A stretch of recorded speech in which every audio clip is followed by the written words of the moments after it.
Hello વિદ્યાર્થીઓ, welcome to Aryan classes. Aryan ક્લાસીસમાં તમારા બધાનું હાર્દિક સ્વાગત કરું છું. વિદ્યાર્થીઓ, આપણે ધોરણ 12 તત્વજ્ઞાનમાં ચેપ્ટર 3 અનુમાનના નિયમો, જે આપણને બહુ હાર્ડ લાગે છે, એને આજે આપણે એકદમ સહેલા બનાવીને એની અંદર મનોરત્ન 3.1માં જે પ્રશ્ન નંબર 4 છે અને એમાં તમને કીધું છે કે રૂપલક્ષી સાબિતી રચીને સિદ્ધ કરો.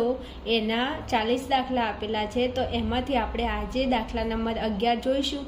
આગળ 1થી લઈ અને 10 દાખલા આપણે અપલોડ કરી દીધા છે. રૂપલક્ષી સાબિતીના ના જોયા હોય તો જોઈ લેવાના. દરેકે દરેક વિડીયોની નીચે ડિસ્ક્રિપ્શનની અંદર લિંક આપેલી જ હશે. ઓકે, ચલો આજે આપણે દાખલા નંબર 1 જોવાના છીએ. જ્યારે પણ આપણે રૂપલક્ષી સાબિતી રચીને સિદ્ધ કરવાની હોય ત્યારે તમારે કયા નિયમોને અનુસરવાના અને કઈ કઈ બાબતોનું ધ્યાન રાખવાનું. તો ચલો અહીંયા આવો, હું તમને સમજાવું છું. અહીંયા તમને આ એક રૂપલક્ષી સાબિતી આપી છે. સામે તમને અહીંયા 3 ટપકા કરીને આ એક વિધાન આપેલું છે. આ વિધાન આપણે અહીંયા આ બંને જો અહીંયા પી છે, આ પી છે. પીનો મતલબ થાય આધાર વિધાન. તો આ પી પહેલું અને બીજું શું છે? આધાર વિધાન. આ બંને આધાર વિધાનનો ઉપયોગ કરવાનો છે અને અનુમાનના 8 નિયમો અને તેના રૂપનો ઉપયોગ કરીને આપણે છેલ્લે લાસ્ટમાં આ બંને આધાર વિધાનો પરથી આ વિધાનને આપણે લાસ્ટમાં ફલિત કરીશું. અહીંયા જેમ વિધાન છે એવું વિધાન અહીંયા તમારું આવી જાય ત્યારે તમારો દાખલો પૂરો અને તો જ તમારો દાખલો સાચો ગણાય. હવે આપણે આ જે આધાર વિધાનો છે એનો ઉપયોગ કરીને આ વિધાનને આપણે નિષ્પન્ન કરવાનું છે, ફલિત કરવાનું છે. તો કેવી રીતે કરશું? તો અનુમાનના ઉપયોગોને ધ્યાનમાં લઈને કરીશું. બીજું વિદ્યાર્થીઓ અહીંયા આપ્યું છે ઝેડ, પછી સમુચય એક્સ. તો એનો મતલબ એવો થાય છે કે આપણે ગમે તે કરીને પહેલાં ઝેડ લાવવું પડશે, પછી એક્સ લાવવું પડશે, પછી એ બંનેને સમુચયથી જોડવા પડશે, પછી એ વિકલ્પન છે ને ટી છે. જ્યારે વિદ્યાર્થીઓ તમારે વિકલ્પન અને ટી હોય, અરે સોરી એક મિનિટ, વિકલ્પન અને એના પછી કોઈ પણ વિધાન આપેલું હોય, વિકલ્પન હોય એના પછીનું જે વિધાન આપ્યું હોય તો તમારે આને ધ્યાનમાં નહીં લેવાનું. તમારે આગળ જે વિધાન છે એને લાવી દેવાનું અને પછી આ જેમ વિકલ્પન પછી જે વિધાન હોય એને બેઠે મૂકી દેવાનું. વિકલ્પન પછી ટી હોય, ABCDમાંથી કોઈ પણ અક્ષર હોય, એથી લઈને ઝેડ સુધીનો કોઈ પણ અક્ષર હોય, પણ એ વિકલ્પન પછી હોય તો એના આગળનું જે વિધાન હોય એટલું તમારે પહેલાં અહીંયા નિષ્પન્ન કરવાનું. અને પછી આટલું જો થઈ જાય, આપણા જોડે ઝેડ સમુચય એક્સ આવી જાય તો પછી આપણે કંઈ નહીં, પછી આની પાછળ આટલું આપણે એડ કરી દેવાનું. અને આને કહેવાય છે એડનો નિયમ. પહેલાં સમુચયનો નિયમ લખાડીશું, પછી વિકલ્પનમાં એડનો નિયમ આવશે. કેવી રીતે? અહીંયા ધ્યાન આપો, હું સમજાવું છું. હવે આપણે અહીંયા આધાર વિધાનોમાં આવી ગયા. તો કે હા, આધાર વિધાનોની અંદર ચેક કરો. પહેલાં સર્વોપદી કારક કયું છે? અહીંયા તો એકલો એક્સ છે, અહીંયા કોઈ સર્વોપદી કારક નથી. પણ પહેલા નંબરના આધાર વિધાનમાં જુઓ, અહીંયા એરો છે, એક એરો એનો મતલબ થાય શરતી. તો અહીંયા શરતી સર્વોપદી કારક તરીકે તમને શરતી આપેલું છે. તો શરતી હોય એવા અનુમાનના નિયમો કેટલા? તો મારા ધ્યાનમાં છે એક MP અને એક છે MT. પણ વિદ્યાર્થીઓ, MTના નિયમમાં આવે નિષેધ. કોણ આવે? નિષેધ. આ આપણને ખબર છે કે MTમાં નિષેધ આવે. હવે અહીંયા તમે જુઓ, અહીંયા કોઈ જગ્યાએ નિષેધ નથી, અહીંયા આધાર વિધાનો પણ નિષેધ નથી. તો આપણે MTના નિયમની જરૂર પડશે જ નહીં. તો વધ્યો એક જ નિયમ, MPનો નિયમ. તો MPનું રૂપ લખી દો, P શરતી Q, આ P તેથી Q. આ આપણો જે MPનો નિયમ છે હોટ ફેવરિટ છે. સૌથી વધારે દાખલા MPના નિયમ ઉપરથી જ બનેલા છે. એટલે MPને આપણે વ્યવસ્થિત તૈયાર કરી લઈશું. વિદ્યાર્થીઓ, તમને આ દાખલા ત્યારે જ આવડશે જ્યારે તમને અનુમાનના 8 નિયમો અને તેના રૂપો તમને આવડતા હોય ત્યારે. ચલો, હવે આપણી જોડે નિયમ આવી ગયો છે MPનો નિયમ. હવે MPનો નિયમ લગાડીએ. એના પહેલાં શું થાય છે અહીંયા ધ્યાન આપો. ચલો, MPનો નિયમ હું અહીંયા લગાડું તો આખા વિધાનને હું P વિધાન કહ્યું, અહીંયા P વિધાન કહીશ, અહીંયા શરતીનું શરતી અને આ ઝેડ છે આપણો Q વિધાન છે. હવે જો MPનો નિયમ લગાડવો હોય તો નીચે આ P શરતી Q એ તો આપણી જોડે છે કે આ P, આ શરતીના Q, પછી નીચે P વિધાન હોવું જોઈએ. તો અહીંયા તમને કોઈ જગ્યાએ P વિધાન છે? અહીંયા જુઓ તો P વિધાન નથી. તો P વિધાન લાવવું પડશે. તો હા, આપણે P વિધાન લાવવું પડશે. તો P વિધાન એટલે કયું વિધાન? તો P વિધાન એટલે કે X વિકલ્પન Y. આ X વિકલ્પન અને Y, આ વિધાન આપણે P વિધાન તરીકે લાવવું પડે. જો આ વિધાન આપણે લાવી દઈએ તો આપણે Q વિધાનને લાવી શકીએ. Q વિધાન એટલે આપણું આ ઝેડ. તો આપણે અહીંયા ઝેડને નિષ્પન્ન કરી શકીએ. રેડી? અહીંયા જુઓ, હું અહીંયા લખી દઉં. આ P એટલે આપણો X વિકલ્પન, Y શરતી ઝેડ. આ આપણું P, આ આપણું Q.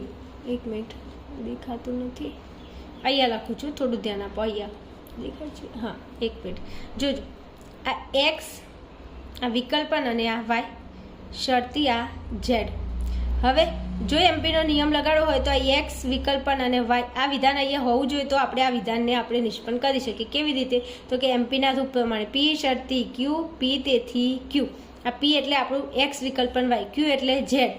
પછી જો નીચે કોણ છે? પી. પીમાં કોણ છે? એક્સ વિકલ્પન વાય. તો અહીંયા આ એક્સ વિકલ્પન વાય હોય તો આપણે ઝેડને નિષ્પન્ન કરી શકીએ. અહીંયા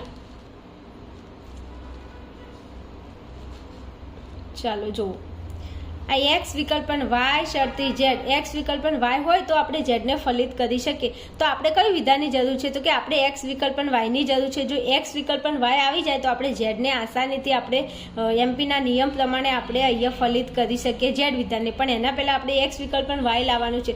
હવે એક્સ વિકલ્પન વાય લાવવું હોય તો અહીંયા જો આ એક્સ છે, વિકલ્પન વાય, તો અહીંયા વિકલ્પન પછી જે વિધાન હોય અહીંયા એક્સ વિકલ્પન વાય વિકલ્પન પછી ABCDનો કોઈ પણ અક્ષર આપેલો હોય તો એને ખાલી તમારે વિકલ્પન કરીને એને પાછળ મૂકી દેવાનું, જો આગળ એક્સ વિધાન તમારી જોડે હોય તો.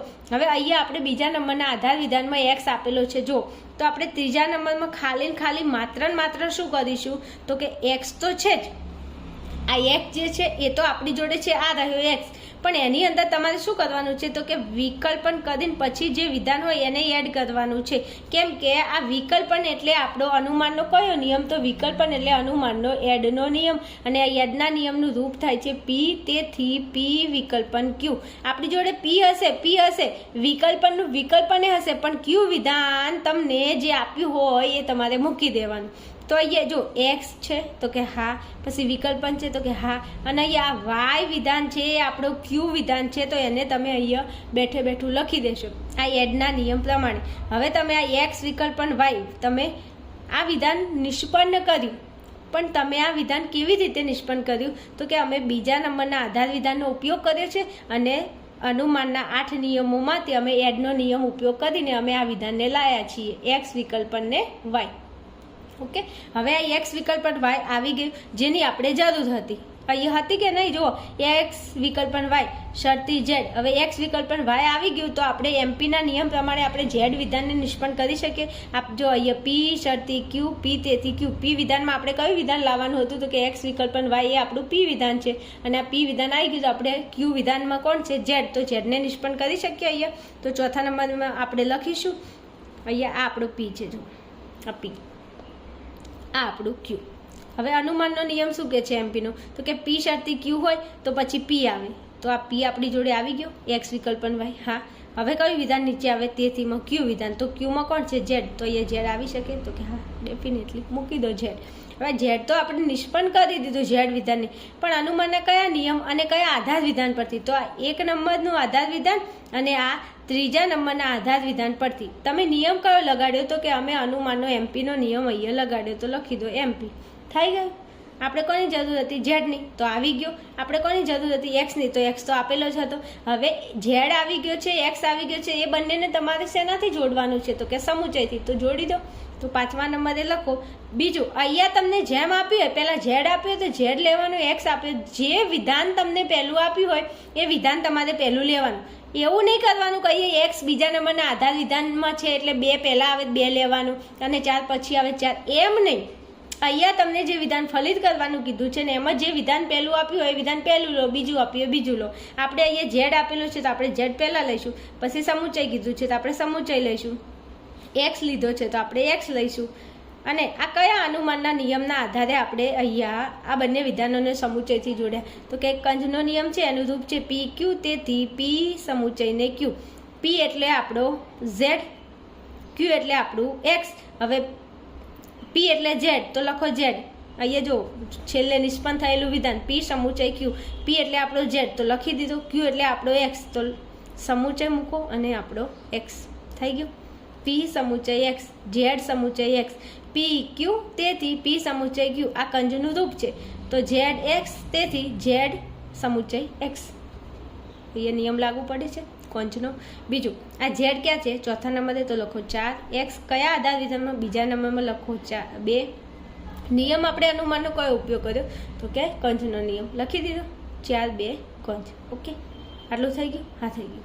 હવે જો હજુ આપણે આ ઝેડ સમુચય એક્સ લઈ દીધો, પણ હજુ આપણું આ વિધાન લાવવાનું બાકી છે. તો જ્યારે મેં કહ્યું તમને કે વિકલ્પન આપેલું હોય ને એમાંથી એની પાછળ ABCDનો એક્સ વાય ઝેડ એથી લઈને ઝેડ સુધીનો કોઈ પણ કેપિટલ અક્ષર આપેલો હોય તો તમે આગળનું વિધાન વિકલ્પનના આગળનું વિધાન લઈ દેવાનું, પછી પાછળ વિકલ્પન કરીને જે વિધાન આપેલું એને એમને મૂકી દે. આપણે કેમ અહીંયા વિકલ્પન પછી વાય હતું તેને આપણે એમને આ વિધાન લાવ્યું, વિકલ્પનના આગળનું વિધાન લાવ્યું જે હતું જ તે, અને એના પાછળ આ વિધાન બેઠે બેઠું મૂકી દેવાનું. વિકલ્પન પછી જે આપેલું હોય ને તમારે બેઠે બેઠું મૂકી દેવાનું. ચલો અહીંયા આપણે ઝેડ સમુચય એક્સ કરીશું અને વિકલ્પન ટી. હવે આ વિકલ્પન ટી આપણે એડ કર્યું, પણ કોની અંદર? તો કે ઝેડ સમુચય એક્સમાં એડ કર્યું. હવે ઝેડ સમુચય એક્સ એ આપણું કયા આધાર વિધાનમાં છે? તો કે 5 નંબરમાં. અને નિયમ આપણે કયો લગાડ્યો? તો કે એડનો નિયમ. તો અહીંયા લખી દો એડ. તમને અનુમાનના નિયમો અને તેના રૂપો આવડતા હોવા જોઈએ. જો એ આવડે તો તમે દાખલા આરામથી ગણી શકો. ઓકે, ચલો જો અહીંયા ઝેડ સમુચય એક્સ વિકલ્પન ટી, ઝેડ સમુચય એક્સ વિકલ્પન ટી. જો અહીંયા જે વિધાન આપેલું હોય એ વિધાન તમારા અહીંયા જવાબમાં આવી જાય તો તમારો દાખલો સાચો, નહીં તો ખોટો. ક્યાંક ને ક્યાંક તમારી ભૂલ થયેલી હોવી જોઈશે, તો થોડું ચેક કરી લેવાનું. બીજું, દાખલો એક વખત ગણેલો હોય, 2 વખત ગણેલો હોય ને તો પરીક્ષાની અંદર આવે અથવા પ્રેક્ટિસ કરવા બેસો ને તો જાતે તમને ખબર પડે કે કયું વિધાન નિષ્પન્ન કરવાનું છે ને કયો અનુમાનનો નિયમ લાગેલો છે. એકવાર તમે થોડી પ્રેક્ટિસ તો કરો તો તમને ખ્યાલ આવી જશે. જે વિદ્યાર્થીઓ ચેનલમાં ભણે છે એ કોમેન્ટની અંદર જણાવે છે કે અમને ખબર પડે છે, દાખલા આવડે છે. તો બસ 40 દાખલા એકવાર વ્યવસ્થિત સોલ્વ કરી નાખો. 40માંથી કોઈ પણ પરીક્ષાની અંદર પૂછાય. ઘણા બધા દાખલા પૂછાઈ ગયેલા છે અને એકદમ સહેલા છે જો અનુમાનના નિયમો આવડે તો. ઓકે, ચલો આ દાખલાને આટલા સુધી. આપણે આગળના વિડીયોની અંદર આપણે 12મા નંબરના દાખલા ઉપર જઈશું. ચલો ફટાફટ 12મા નંબરના પ્રશ્નમાં આવી જજો હો, અને કોમેન્ટ બી કરજો. એકલા વિડીયો જોઈને જતા ના રહેતા, અને ચેનલને સબસ્ક્રાઇબ પણ કરતા જજો. ઓકે, ચલો મળીશું આગળના વિડીયોમાં.